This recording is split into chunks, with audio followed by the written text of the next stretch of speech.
ਆ ਗਿਆ ਗੋਤਾਖੋਰ ਇੱਥੇ ਮੱਥੇ ਗੋਰਿਆਂ ਨੇ $10,000 ਲਾ ਕੇ ਦਾ ਸਾਰਾ ਉਹਨਾਂ ਨੇ ਭੇਜਿਆ। ਹਫ਼ਤੇ ਬਾਅਦ ਵਾਪਸ ਆ ਕਹਿੰਦਾ ਭਾਈ ਮੈਂ ਟਾਰਚ ਇੱਥੇ ਭੁੱਲ ਗਿਆ, ਮੈਨੂੰ ਅੰਦਰ ਨਜ਼ਰ ਹੀ ਕੁਛ ਨਹੀਂ ਆਇਆ। ਤੇ ਹਨੇਰੇ 'ਚ ਮੋਬਾਈਲ ਦੀ ਲਾਈਟ ਬਾਲੀ ਵੀ ਖਰਾਬ ਕਰ ਲਿਆ ਮੋਬਾਈਲ, ਸਾਰਾ ਪਾਣੀ ਵੜ ਗਿਆ ਉੱਚ। ਮਗਰ ਬਸ ਕੋ ਚੰਡਾ ਖਾ ਗਿਆ। 4 ਦਿਨ ਦੇ ਟੂਰ ਤੇ ਜਾਣਾ ਸੀ ਇਹਨੇ ਸਮੁੰਦਰ 'ਚ, ਤੇ ਸਮੁੰਦਰ 'ਚ ਵੜ ਗਿਆ ਤੇ ਅੰਦਰ ਇੱਕ ਥੜੇ ਜੇ ਤੇ ਬੈਠਾ ਰੋਟੀ ਖੋਲਣ ਡਿਆ ਆਪਣੀ ਸਮੁੰਦਰ ਦੇ ਅੰਦਰ ਨਾਲ ਮਛਲੀਆਂ ਨਾਲ ਬੈਠੀਆਂ, ਭਾਈ ਸਾਨੂੰ ਵੀ ਦੇ ਦੋ। ਸਮੁੰਦਰ ਦੇ ਅੰਦਰ ਇੰਜ ਕਰਕੇ ਰੋਟੀ ਖੋਲੀ ਤੇ ਸਾਹਮਣੇ ਆਲੂ ਐ ਰੁੜਦਾ ਜਾਵੇ। ਸਾਲਨ ਫੜੋ ਉਹ ਜਿਹੜਾ ਪਿੱਛੇ ਸਿਲੰਡਰ ਨਹੀਂ ਲਾਇਆ ਹੁੰਦਾ ਸਾਹ ਵਾਲਾ, ਸਮੁੰਦਰ ਦੇ ਅੰਦਰ ਰੋਟੀ ਖੋਲੀ ਤੇ ਸਾਲਨ 'ਚ ਵੀ ਸ਼ੋਰਾ ਵਾ ਤੇ ਪਾਣੀ 'ਚ ਮਿਕਸ ਹੋਇਆ ਤੇ ਜਿੱਥੇ ਜਿੱਥੇ ਸ਼ੋਰਾ ਮਿਕਸ ਹੋਇਆ ਉੱਥੇ ਰੋਟੀ ਆਇਆ ਕਰ।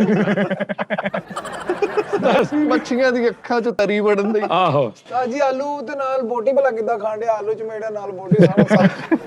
ਮਛਲੀਆਂ ਦੀ ਅੱਖਾਂ 'ਚ ਸ਼ੋਰਾ ਜਾਂਦੇ, ਉਹ ਵੱਡੇ ਮਛਲੇ ਨੂੰ ਜਾ ਕੇ ਰਹੀਆਂ ਉੱਥੇ ਇੱਕ ਇਹ ਬੰਦਾ ਪਤਾ ਨਹੀਂ ਛੋਰਾ ਲੈ ਕੇ ਆ ਗਿਆ। ਰੋਟੀ ਸਾਜੀ ਖੋਲੀ ਜਾਂਦੇ, ਆਲੂ ਲੈ ਕੇ ਆਇਆ ਸੀ। ਆਲੂ ਇੰਜ ਕਰਕੇ ਉੜਿਆ, ਆਲੂ ਸਮੇਂ ਕੇ ਮੁਰਗੇ ਦੇ ਡੱਡੂ ਸੀ। ਅੱਛਾ ਜੀ, ਅੱਛਾ ਚਲੋ ਜੀ ਸਾਰੀ ਰੋਟੀ ਖਾ ਕੇ ਤੇ ਉੱਥੇ ਹੀ ਹੱਥ ਧੋਣੇ। ਹੱਥ ਵੀ ਉੱਥੇ ਤੋਂ ਬੰਦੇ ਆ। ਸਾਰੀ ਰੋਟੀ ਖਾ ਕੇ ਮਛਲੀ ਨੂੰ ਪੁੱਛ ਰਹੇ ਯਾਰ ਤੇ ਹੱਥ ਧੋਣ ਦੀ ਜਗ੍ਹਾ ਕਿੱਥੇ? ਸਮੁੰਦਰ ਦੇ ਵਿੱਚ ਚਿਕਨ ਨਾਲ ਰੋਟੀ ਖਾ ਰਿਹਾ ਤੇ ਪੱਟ ਖਾਲੀ ਕਰਕੇ ਤੇ ਬਿੱਲੀ ਲੱਭਣ ਦਿਆ। ਸਮੁੰਦਰ 'ਚ ਅੱਛਾ ਸਮੁੰਦਰ 'ਚ ਰੋਟੀ ਖਾ ਕੇ ਤੇ ਪਾਣੀ ਪੀਣ ਲੱਗਿਆ, ਗਲਾਸ ਮੰਗਾ ਲਿਆ। ਉਹ ਜਿਹੜੀ ਸਾਜੀ ਐ ਨਹੀਂ ਜਾਂਦੀ, ਉਹ ਤੋਂ ਗੋਲ ਹੁੰਦੀ। ਹਾਂ, ਉਹ ਫੜ ਕੇ ਉਹਨੂੰ ਦਮਕਦਾਣੀ ਬਣਾਇਆ ਇੰਜ ਸਾਲਣ। ਓਏ ਓਏ ਐ ਜਾਂਦੀ ਐ। ਅੱਛਾ ਸਮੁੰਦਰ 'ਚ ਜਦੋਂ ਭੁੱਖ ਲੱਗ ਗਈ ਨਾ ਤੇ ਸਾਹ ਵਾਲਾ ਸਿਲੰਡਰ ਖੋਲ ਕੇ ਉੱਤੇ ਹੀ ਸਾਲਣ ਗਰਮ ਕਰਨ ਦੇ। ਨਹੀਂ ਇਹਦਾ ਇਦਾਂ ਦੇ ਬੇਵਕੂਫ ਕਹੀ ਹੁੰਦੇ ਨਾ ਵੀ ਗੋਤਾਖੋਰ ਨੂੰ ਮਿਸ਼ਨ ਦਿੱਤਾ ਵੀ ਜਾਂ ਥੱਲਿਓਂ ਨਾਯਾਬ ਹੀਰੇ ਲੱਭ ਕੇ ਲਿਆ, ਤੇ ਉਹਨਾਂ ਦੇ ਇੰਨੇ ਪੈਸੇ ਲਵਾ ਕੇ ਥੱਲਿਓਂ ਕੋਈ ਆਮ ਜਿਹੜੇ ਬਾਹਰ ਵੀ ਕਿਨਾਰੇ ਤੇ ਵੀ ਪਏ ਉਦਾਂ ਦੇ ਬੀਟੇ ਲਈ ਜਾ ਰਿਹਾ ਥੱਲਿਓਂ।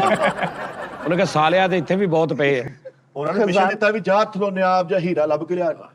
15-16 ਘੰਟੇ ਲਾ ਕੇ ਥੱਲੋਂ ਇੰਜ ਕਰਕੇ ਗੋਲ ਜੀ ਸ਼ੈ ਲੱਭ ਕੇ ਲਿਆ। ਉਹ ਸਰਚ ਕੀਤੀ, ਨਸਵਾਰ ਸੀ।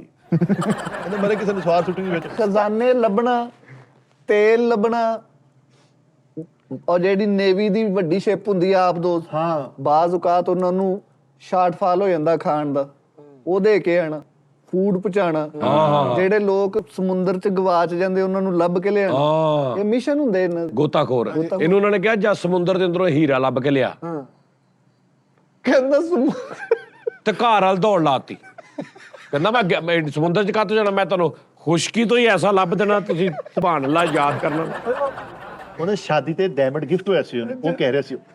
ਸਾਜੀ ਇਹ ਵੀ ਗਿਆ ਵਾ ਸਮੁੰਦਰ 'ਚ ਗੋਤਾਖੋਰ, ਉਹਨਾਂ ਨੇ ਪੈਸੇ ਲਾ ਕੇ ਭੇਜਿਆ ਵਾ, ਤੇ ਇੱਕ ਮੁੜਿਆ ਪਿਆ ਸੀਗਾ, ਕਹਿੰਦਾ ਮੈਂ ਟਾਈਟੈਨਿਕ ਲੱਭ ਲਿਆ। ਲੈ ਮੁੜਿਆ